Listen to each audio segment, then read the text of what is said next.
Hey everybody, we're back. It's Saturday morning, and I had to seriously edit out one of the segments because I was on the wrong track, and I apologize for that. So we've actually updated the chart completely, but not the whole chart, just this major part of it here, and we're going to be looking closely at this. I know what I'm doing today. Yesterday we got a little confused.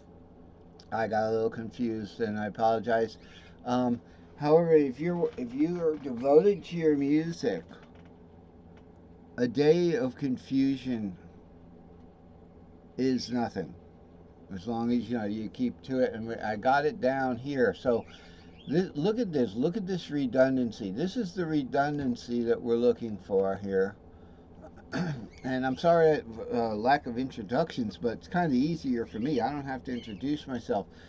This is like part three of this lesson, and it's Saturday morning. The other lesson I had to delete an entire 15 minutes because I changed the chart. So look at this redundancy. This is what we're looking for in the C box. We're looking for this kind of redundancy. This is the heart of this subject matter, which is when we play a minor chord. Let's say I'm going to put my capo on the E, so it's just like your guitar, because my guitar has an extended couple of whole steps here. Of course, I lose something up here, but so the caged is C, A, G, D, and E. That's keys of cage, 5 different keys. Okay, we want to when we want to keep moving up the line with its C, and then we'll move the C, move the capo to the fifth, and then we get the A-shaped C, and then we move the capo to the sixth here, and we get the G-shaped C. Okay, move the capo up, to the to the B, but we don't want to do that. We don't have to do that. I don't have to do that because I'm down C tuned here. And then I can get away with, instead of going up to this high D, which is the second, okay, whenever we do the D box, we want to we want to consider the lowest playable note as the second, and the key of C, that would be D, and then we have our D-shaped C. So we're going to be working with that. So looking at the C box, okay, what we've got here is, what do we got? We're going to start with the C-shaped C. That's not even on this little mini chart here. Just the C-shaped C. Remember, this is where your fret nut is. So this is the low E. Low C, rather. Low E.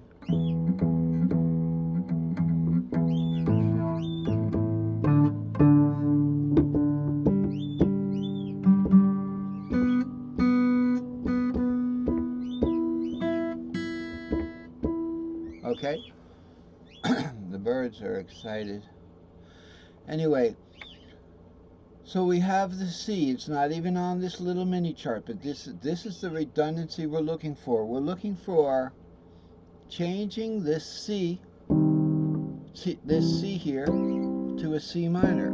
It's usually in second inversion, at least in the E shape, the A shape, and the D shape. The C shape we have all, okay, so it'd be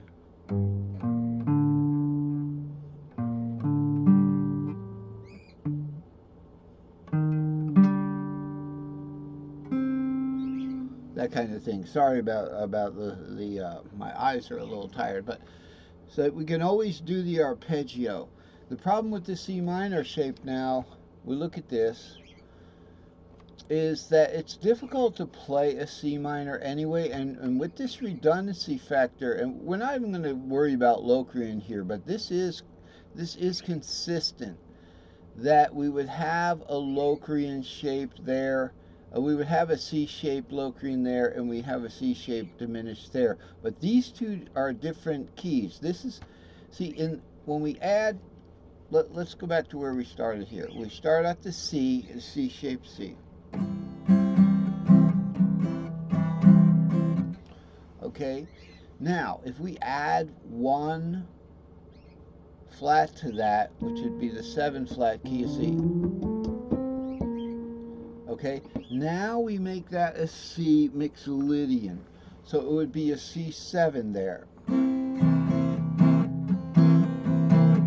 But the root shape of the new key, when we add one flat, we're going to the key of the 4th. So that key, the new key is the 4th of that C, which is the key of F. Okay?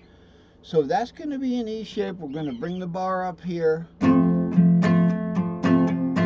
So conversely, the 5th of the E shape is the C shape.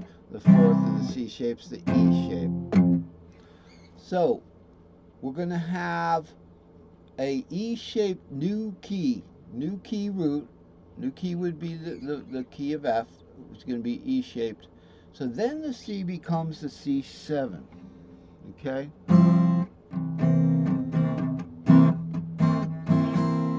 But that's just that we're not worried really about the dominant right now, except for the fact that as we add flats, then we're going to be going up in fourths. And I talked about that in the beginning of this lesson, which was actually yesterday, about the 60 string shapes as we go up in fourths. It's a 60 element circle of fourths. It goes around 12 times, right? Or it goes around 5 times. I think it goes around 5 times, but it's 60 total. So we add another flat, and we add the 3 flat. Okay, and now I'll just zoom out for a second and show you all and it's not far away.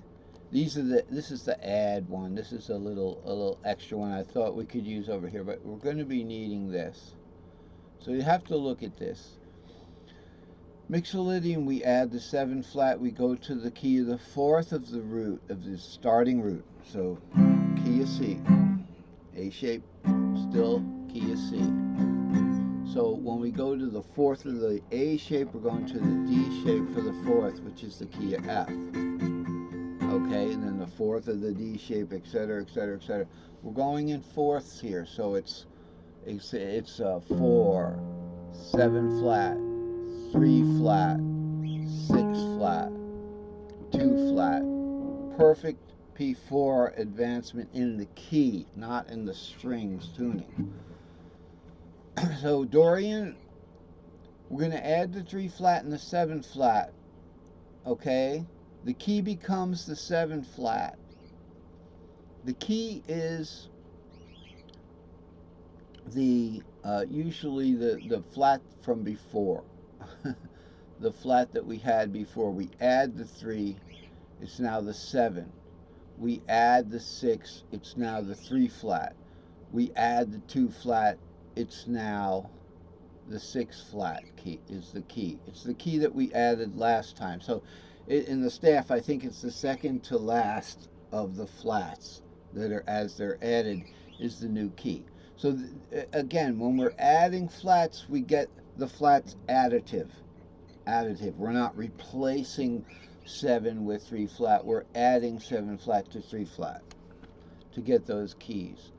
And believe it or not, we're going. It becomes the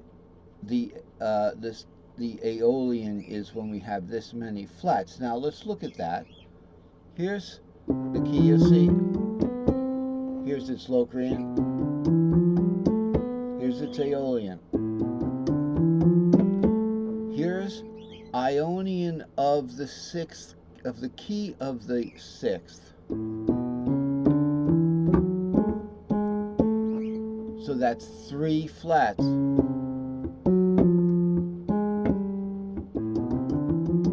That's why Aeolian has 3 flats.